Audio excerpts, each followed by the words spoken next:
पहले इनसे इन नौजवानों के बारे में सवाल करो जो पिछले ज़माने में कहीं निकल गए थे, यानी असहाब कहफ के बारे में पूछो कि उनका क्या वाक़या था। इसलिए कि उनका वाक़या निहायत अजीब व गरीब है। हमारी पुरानी किताबों के अलावा इस वाक़े का जिक्र कहीं नहीं मिलेगा। अगर वो नबी हैं तो अल्लाह ताला की तरफ से खबर पाकर उनके बारे में बता देंगे, वरना नहीं बता सकेंगे। फिर उनसे ये पूछना कि सिकंदर ज़ू अल-क़रनीन कौन था, इसका क्या किस्सा है। फिर उनसे रूह के बारे में पूछना कि वो क्या चीज़ है। अगर उन्होंने पहले दोनों सवालों का जवाब दे दिया और उनका वाक़या बता दिया और तीसरे सवाल यानी रूह के बारे में बता दिया तो तुम लोग समझ लेना कि वो सच्चे नबी हैं। इस सूरत में तुम उनकी पैरवी करना।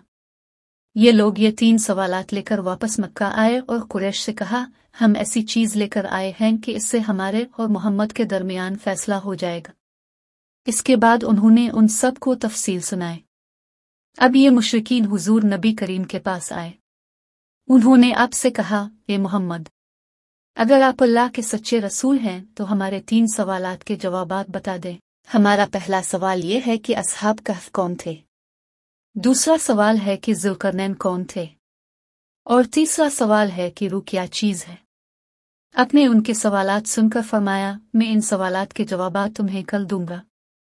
नबी अकरम ने इस जुमले में इंशाअल्लाह ना फरमाया, यानी ये ना फरमाया, इंशाअल्लाह मैं तुम्हें कल जवाब दूंगा। कुरैश आपका जवाब सुनकर वापस चले गए। हज़रत वही का इंतज़ार करने लगे, लेकिन वही ना आए। दूसरे दिन वो लोग आ गए। अब उन्हें कोई जवाब ना दे सके। वो लोग लगे बातें करने। उन्होंने ये तक कह दिया, मोहम्मद के रब ने उन्हें छोड़ दिया। इन लोगों में अबू लहब की बीवी जमील भी थी। इसमें भी ये अल्फाज कहे, मैं देखती हूँ कि तुम्हारे मालिक ने तुम्हें छोड़ दिया है और तुमसे नाराज हो गया है। नबी अकरम को कुरैश की ये बातें बहुत शाक गुजरे। आप बहुत परेशान और गमगीन हो गए। आखिर जिब्राइल अलैहिस्सलाम सूरा कहफ लेकर नाजिल हुए।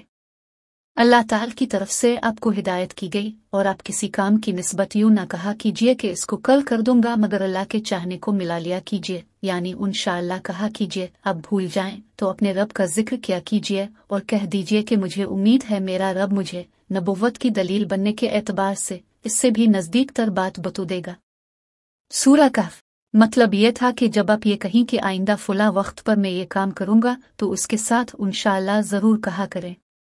अगर आप इस वक्त अपनी बात के साथ इंशाअल्लाह मिलाना भूल जाएं और बाद में याद आ जाए तो इस वक्त इंशाअल्लाह कह दिया करें। इसलिए कि भूल जाने के बाद याद आने पर वो इंशाअल्लाह कह देना भी ऐसा है जैसे गुफ्तगू के साथ कह देना होता है। इस मौके पर वही में देर इसी बना पर हुई थी कि आपने इंशाअल्लाह नहीं कहा था। जब जिब्राइल अलैहिस्सलाम सूरा कहफ लेकर आए तो आपने उनसे पूछा था, जिब्राइल, तुम इतनी मुद्दत मेरे पास आने से रुके रहे, इससे तशवीश पैदा होने लगी थी। जवाब में हज़रत जिब्राइल अलैहिस्सलाम ने अर्ज़ किया, हम आपके रब के हुक्म के बगैर ना एक ज़माने से दूसरे ज़माने में दाखिल हो सकते हैं, ना एक जगह से दूसरी जगह जा सकते हैं। हम तो सिर्फ इसके हुक्म पर अमल करते हैं। और ये जो कुफार कह रहे हैं कि आपके रब ने आपको छोड़ दिया है, तो आपके रब ने आपको हरगिज़ नहीं छोड़ा, बल्कि ये सब इसकी हिकमत के मुताबिक हुआ है। फिर हज़रत जिब्राइल अलैहिस्सलाम ने आपको असहाब कहफ के बारे में बताया, ज़ुल्करनैन के बारे में बताया और फिर रूह के बारे वजाहत की। असहाब कहफ की तफसीर इब्न कसीर के मुताबिक यूं है, वो चंद नौजवान थे, दीन हक की तरफ माइल हो गए थे और राह हिदायत पर आ गए थे।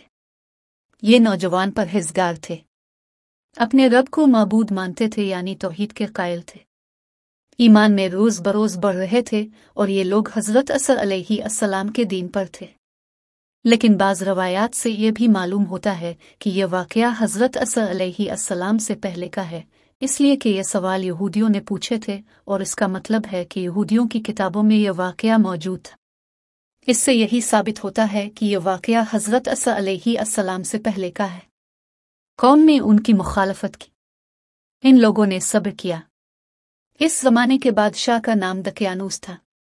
वो मुशरिक था, इसने सब कुछ शिर्क पर लगा रखा था भी बहुत जालिम, बुत परस्ती कराता था। वहाँ सालाना मेला लगता था। ये नौजवान अपने माँ बाप के साथ इस मेले में गए। वहाँ उन्होंने बुत परस्ती होते देखी। ये वहां से बेजार होकर निकल आए और सब एक दरख्त के नीचे जमा हो गए। इससे पहले ये लोग अलग अलग थे, एक दूसरे को जानते नहीं थे। आपस में बातचीत शुरू हुई तो मालूम हुआ ये सब बुत परस्ती से बेजार होकर मेले से चले आए हैं। अब ये आपस में घुल मिल गए। उन्होंने अल्लाह की इबादत के लिए एक जगह मुकर्रर कर ली। रफ्ता रफ्ता मुशरिक कौम को उनके बारे में पता चल गया। वो उन्हें पकड़कर बादशाह के पास ले गए। बादशाह ने इनसे सवालात किए तो उन्होंने निहायत दिलेरी से शिर्क से बुरी होने का ऐलान किया। बादशाह और दरबारियों को भी तौहीद की दावत दी।